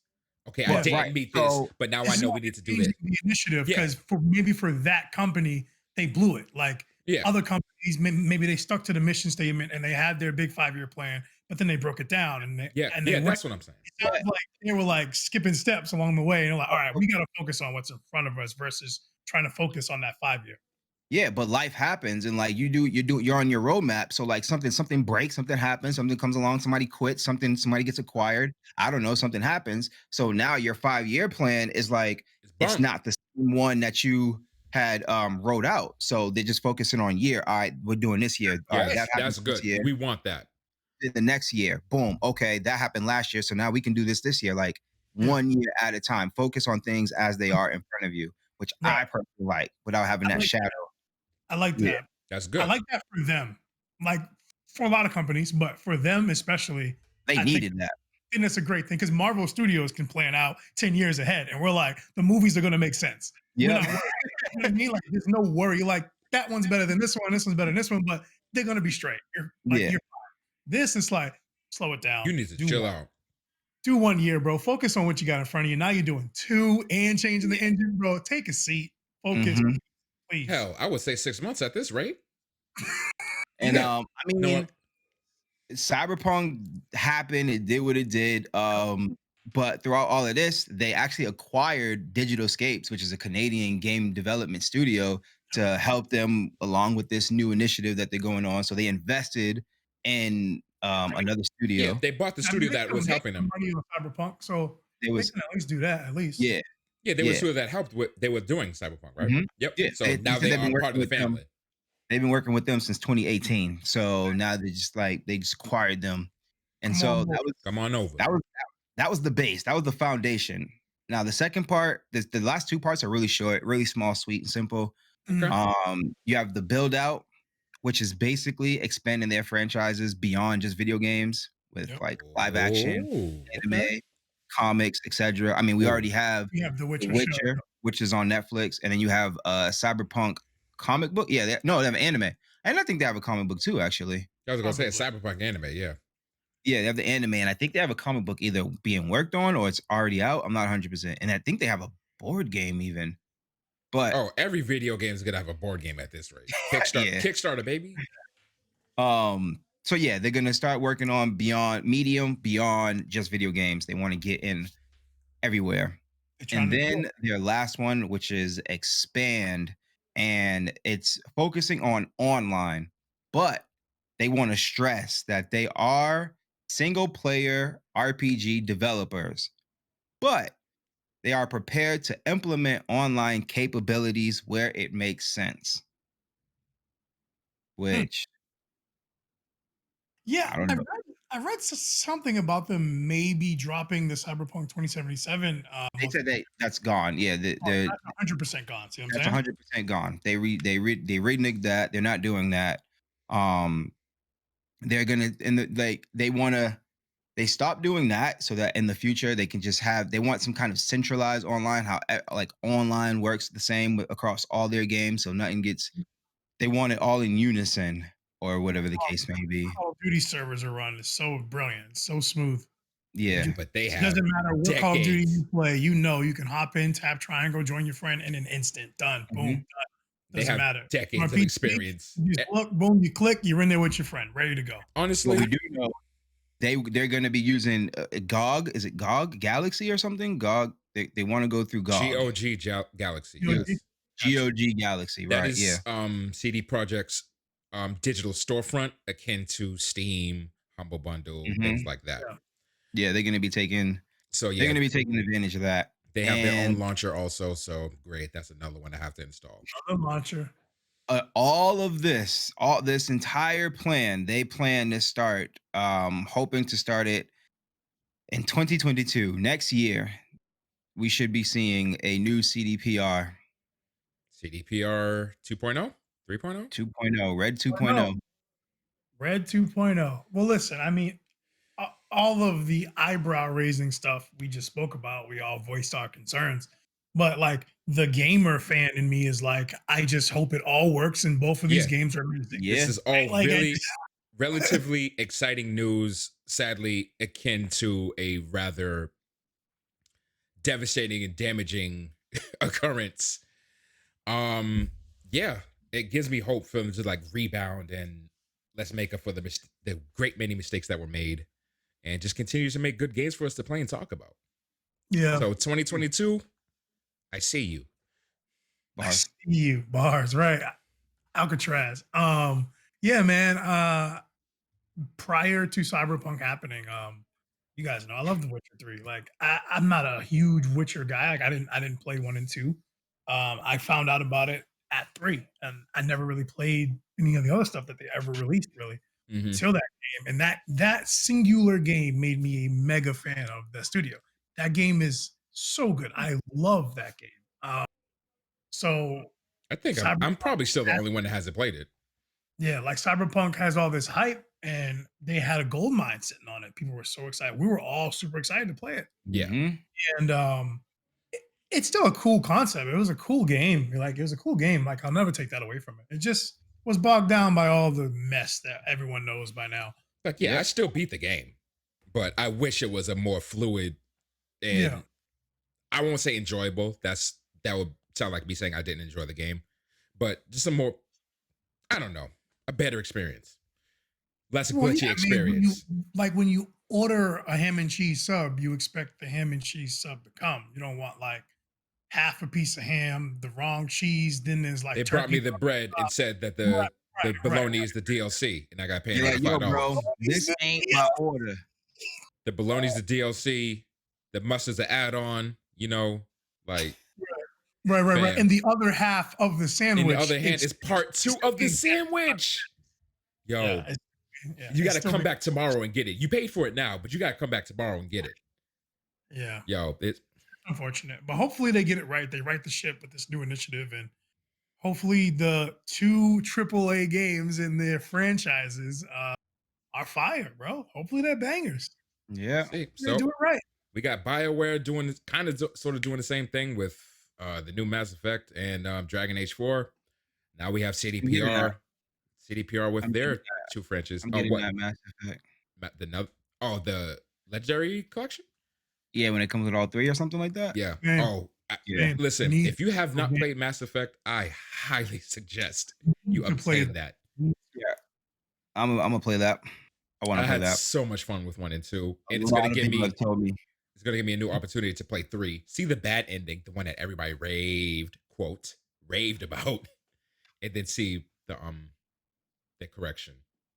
Everybody told me I need to play that series, so I'm definitely Same. Y'all, I think y'all are gonna like it a lot. Yeah, but when you gonna play Witcher though? Sick. You never played Witcher 3? Never touched it. I did just say that like 5 minutes ago. Right. He has that complex. Right. I forgot. Why it gotta be a complex?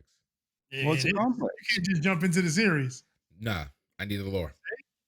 I need the lore. Just YouTube it. Jump into 3 and then go YouTube 1 and 2. Yo, real talk. I can do that. I don't mind. Like I watched, because bro, you would have to play. I don't even know. You would have to play like, I'm gonna say at least 10 games to know everything that happens in Kingdom Hearts, bro, across like 3 or 4 different consoles. Like, it's impossible. I'm not doing it. Right. It's not impossible. It's work. It's not impossible. It is a lot of work, bro. So when I found out Kingdom Hearts 3 was coming out, I found a 45-minute update video. I watched it. I copped 3. I beat 3. Like, you know what I'm saying? Like, I know what happens. Yeah. I beat 1, 2, 3 Chain of Memories, and I think it was Breath by Sleep. That's it. All the rest of them? 1, 2, 3, and Chain of What? Yo, that final boss was OD in Chain of Memory. Fam, so like, you didn't even finish the name of the game. Wow. Yeah, like the battle system was 1, 2, 3 Chain of Memory. Yo, that last boss was. Yo, the last boss, man, was. Man. Anyway, I don't even know if it was the last boss. I was fighting myself. It was Riku versus Riku, and bro, it was Riku's OP, bro, like OP. Yeah. But in any case, I guess it's time for everybody's favorite segment. Are we prepped and ready? What's the name of that segment though? It's B's Throwback of the Week.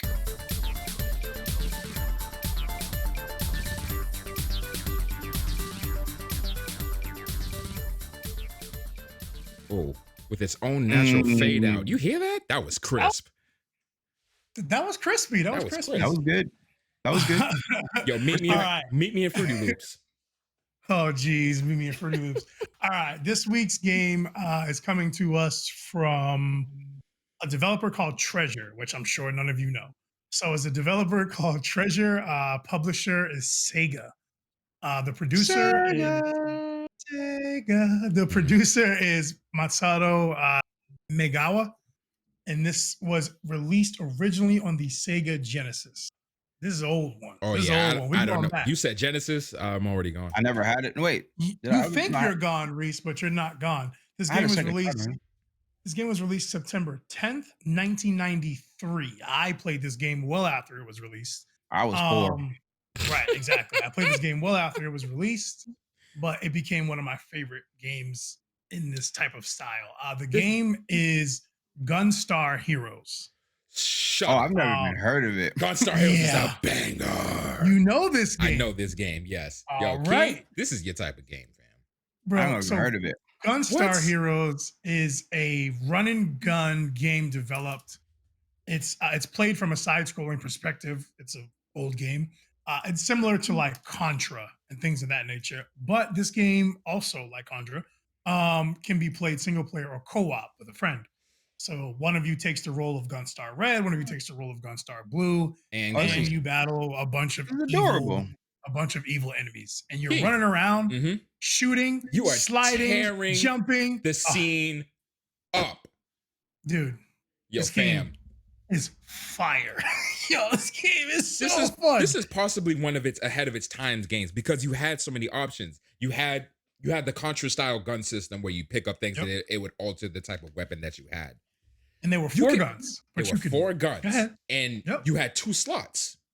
And depending on the combination, it would alter the whatever type of bullet came out. So if you had like fast and you had the fireball, you would shoot wicked fast fireballs. If you had the laser and the fireballs, you would shoot fireballs at home. Things like, I might not remember them correctly, but those are the properties that it would grant your gun depending on the pickup. Also, I think Knockout City kind of took a note from this. You can also pick up your teammate and chuck him at the enemy. That was why I brought this game up. It was because of that. Like, yo, I played Expendables. How did we get back was to more the top-down, wasn't it? It was like that angle. It's isometric. Yeah, isometric, yeah. But yo, I played this came out for Genesis, you said, and it came out for GBA, I believe. That's the version that I ended up playing because I never owned Genesis. It came out for Game Gear and then 3DS. 3DS. I swear it was a GBA one. I may be misremembering. But a Game Gear? Did I have a game? No, I had a Neo Genesis. Neo Geo. Neo Geo. Oh yeah, I had a Game Gear. The Game Gear, that big black with the big screen, giant Gelatinous thing that took like 1,000 batteries. So you can play Sonic for 20 minutes for like like half an hour before you have to go back to Walgreens, get another 8-pack, get yelled at because you just got those batteries. Man. I definitely got yelled at for burning through the batteries in my Game Gear on 2 occasions. Oh, look, it's the Neo Geo Pocket I had with the Blue Army. Oh my god. But yeah, guns. And then I think if I'm remembering it correctly, because I gotta think, it's been a long time since I played the game. It was like Mega Man style. You had to fight the other 8 Gunstar heroes if there was something like that. They all personified different colors: orange, it was black, like yellow. It was like Blade Runner, you know, like you had the different characters that you had to fight against. So you fought against them, and like, dude, it was just fun. Like it tried to do a lot of things that were just tough to do at that time, like trying to like change the camera, you know, to the side, things of that nature. Like they really tried to make the best of what they had in 91 when the game started to be devved, or 92. But yeah, the development history of this game is actually interesting. Let's hear it, because I'm curious. Right. So in 1991, there were several Konami employees. Oh, go figure, disgruntled Konami employees. There were several Konami employees led by a programmer, Megawa. They began holding sessions at a coffee shop for the original game. Oh no, like to make an original game. You know, they felt that Konami had fallen into this pattern where they just make the same game, like Castlevania. They're like, all right, it was a banger. Let's just make Castlevania 1, 2, 3, 4, 5, 6, 7, 8 and never do anything different. And they had the Ninja Turtle series, and they're like, all right, cool. And they felt that like, well, we hit gold mines because we tried something different. So cool with it's nice to do the sequels, but let's do something different. And Konami wasn't hearing it. So these group of employees from the coffee shop got together and left Konami and started Treasure. They started their own dev company, leaving Konami. How sick is that? Like, how sick is that? I see they do that a lot. You see a ragtag group of individuals coming from these big companies like, yo, I'm tired of the way that they're making us do things. Let's leave this and go form our own thing and do things our own way. Mistwalker. Like, we've been here. We made some bangers. We know how this works. We out. You don't want to make the games that we want to like try and make. No. Mistwalker. So they left. And they started Treasure. I'm playing a game right now from disgruntled Square employees who went and made their own studio. Oh, what's the name of the game for Switch? That's super dope. Roki. Yeah, I was just gonna say, like, we interviewed them, like they had enough. Like, I don't think they were disgruntled, but they're like, we've been doing this for a long time. I want to do it my way now. They just want to do it their way. Nominated in Video Game Awards. Yeah, and Roki's a banger. Game of the year. Family at the Game Grammys. You know what I mean? So like, I like that. The Game Grammys. Yeah, at the Game Grammys. So if you have an ambition, a drive, a vision, go for it. And if your company won't let you do it, and you and your friends can come together, or you and some colleagues, make it happen. Do it on your own. Make it happen, because this game went on to be a critical success. Wow. Gunstar Heroes received 92s and 9s and 90s across the board. It did really well. It did really well for itself, and it's a cult classic. It's one of those games that if you know, and when you know, people get really excited and people get really hyped that you played something this old and this special to change the genre going forward. It was games like this and Contra that really changed shooters going forward. So this game is dope. I love co-op games, as you guys know. So just a mega banger across the board. Like, coming from Konami, starting your own ragtag group to then create a critically acclaimed game is just special. It's just dope. Yeah, I think it's super dope. Another Konami title, like you said, Contra. I still have my SNES Classic upstairs. I tried to get my sons, 11 and 8, like, that's like prime video game age. Tried to get them to play Contra together. They weren't having it. It was it was way too difficult. So they saw me walk through the first level of Contra 3, like all the enemies, and then you get to the tank thing at the end, and they shoot it, and they're like, that literally makes no sense to me. Like, literally makes no sense to me that Contra is too difficult for them. Yeah, they are literal robots in Tetris, like literal robots in Tetris. Like, they're broken. They're the CPU on the hardest difficulty in Tetris. My oldest is some ridiculous rank in Destiny 2, because that's his thing now. But Contra 3 is too hard. Like, all you do in Contra is shoot, you know what? Jump, it's the difference in difficulty, right? Like, Tetris is hard, but it's like patterns. You're just paying attention to patterns, and trying to understand them as fast as you can. Tetris is like patterns, but it's like they're trying to actually kill you. You know what I mean? Contra, like it's not like they're trying to shoot your Tetris pieces out of the sky. They're like Contra, Contra's like, bro, they're literally trying to blow you up. They're intentionally trying to hit you, and it's like one miscalculation, you can't go fix it. You die. You know what I mean? Like, in Tetris, you miscalculate, you can go fix it. In Contra, you get hit, it's over. You're gone. That's a life out of there, gone. So. Yeah, they gotta get it together, bro. They gotta get it together. They can play Contra. They can play Contra. Listen, it's still upstairs. The controls are still attached, still to the TV. I'm like, when you're ready to play real video games, would form me into a video game player I am today, that Nintendo hard, let me know. Because Mega Man 3's on there too. Hard right now. We're talking about Sega hard, yeah. Link them up to have them play Lion King. So you can go through what we went through. Listen. I'm trying to get them to like video games, not hate them. I actually have never played Lion King. I've watched numerous Lion King runs, and boy. And once we learned, they literally said that since Blockbuster was a thing, to make the game as hard as possible, so that they have to keep renting the game. Imagine how many games are like that during that time.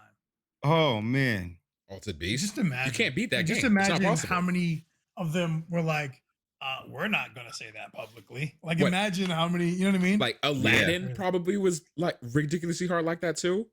Aladdin, you said? Yeah. I think that was all those Disney games, dude. actually. All those old like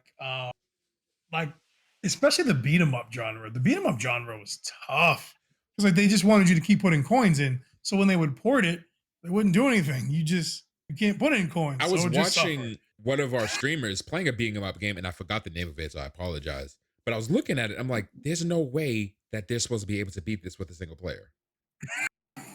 It's not. No, there are too many enemies on the board. You attack way too slow. They counter almost everything you do. Like, this is an arcade machine where two people were designed to stand there for hours spinning quarters. That's what that game was. You gotta be on point, bro. I have to find out. Me and my younger brother played Double Dragons a lot. Nice, that was a good one. That's a hard game. I play a lot of all those, like Double Dragons, Streets of Rage.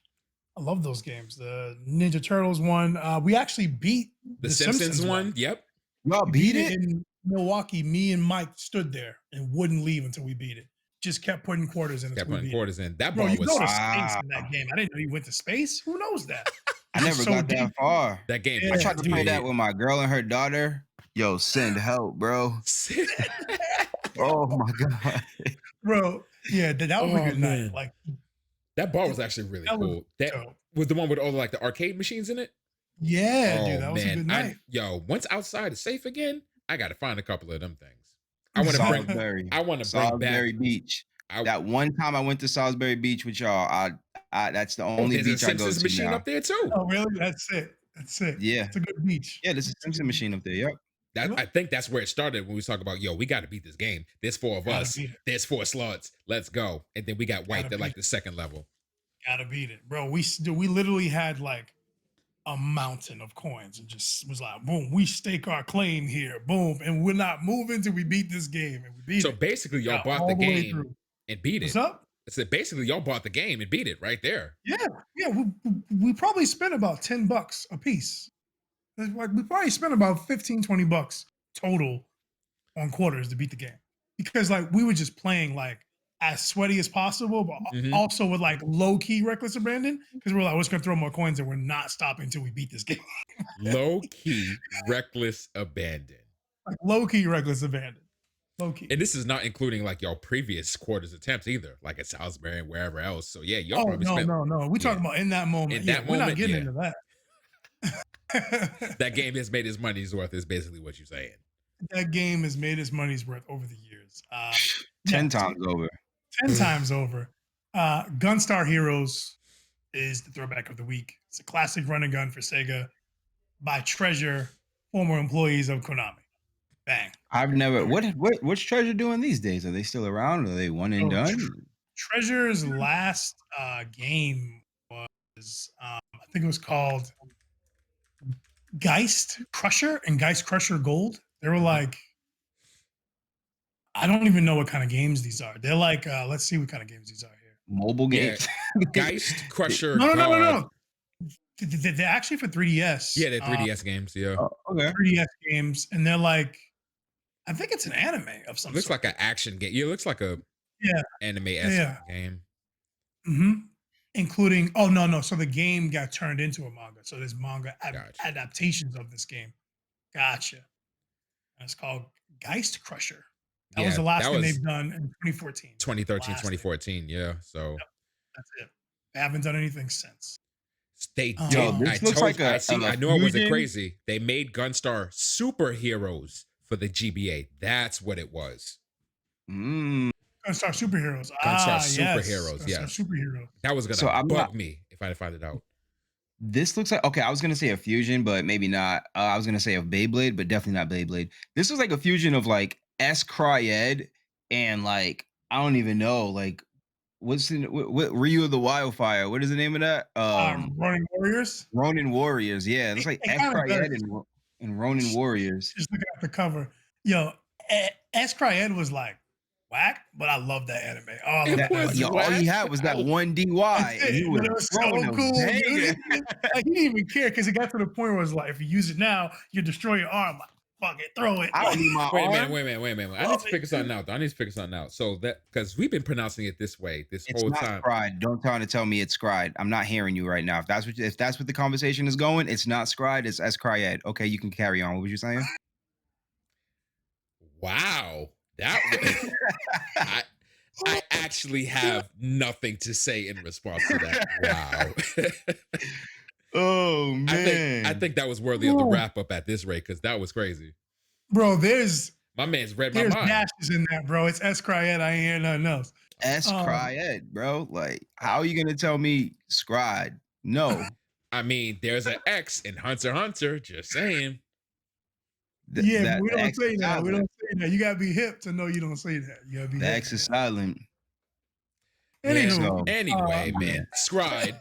Cool. How do we anime. feel about the Fantasia? Let's get our last things, our last remarks before we close this. Fantasian, probably gonna play it a little after we get off this thing. Okay. So yeah, fire. Fantasian, everything about Fantasian I think is super, super, super dope. The how it's diagrammed and all of that, everything that surrounds that game is fire. Who worked on it and everything. The fact that it's two parts and that it's Apple Arcade only is trash to me.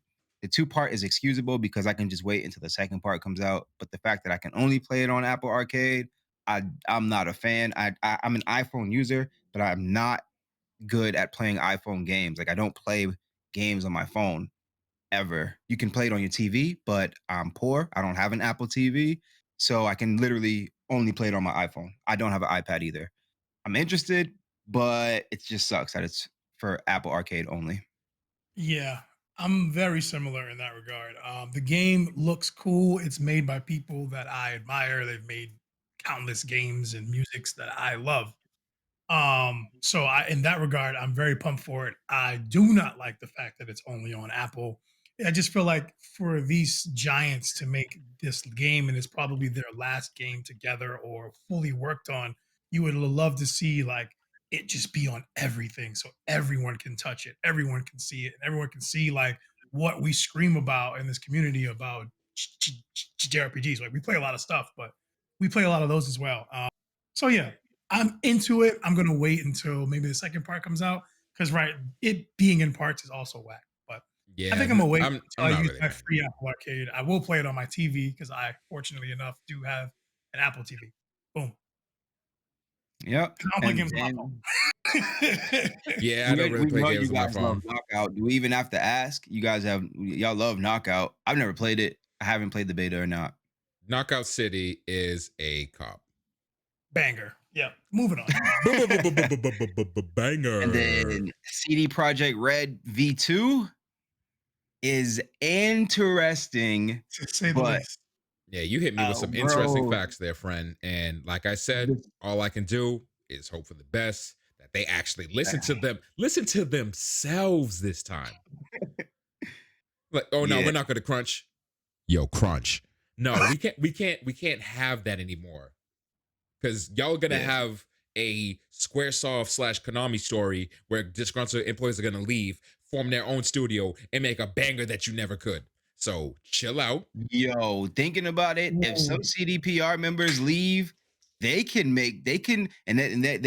allowed to, first of all, work at the pace that they want to work at, and second of all, be free to make, because think about it, CDPR, the developers are stuck right now with either The Witcher or Cyberpunk. Like those are the only two titles that they can work on. Both at the same time. Both. They're stuck working on those games, literally stuck. So if some members leave and they're allowed to just use their mind to their fullest content, fam, we could see some dopeness. I kind of wish somebody becomes disgruntled. Oh my god! So like, I got the strap. Listen, so like, what's good? If Tencent or Phil Spencer, the Xbox crew, if anybody over there at CD Projekt is like, yo, I'm kind of feeling disgruntled right now, form a team and pitch it to one of them. They'll buy it and let you make your game. I guarantee it. Isn't Microsoft the most giving when it comes to their dev kit? Aren't they like, yo, here, matter of fact, here, take an extra one? Bro, they're like, yeah. Matter of fact, take an extra one. Yeah, they're like, here. Matter of fact, take an extra one. Meanwhile, Nintendo's like, you know what? Call your people to call my people who'll call my people, and we'll get back to the other people. Right. So we can get that credit card information so we can buy that. Oh my goodness. Yeah.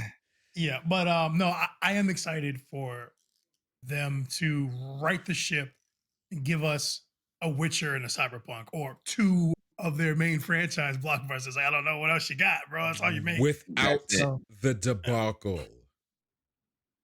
That's all. Mm-hmm. Yeah. Mm-hmm. Mm-hmm. There you go. Done. And that's all. That's all she wrote. Is that a wrap? That may be a wrap. With that being said, this has been another episode of Trigger Talk TV. Trigger Talk TV. Trigger Talk TV.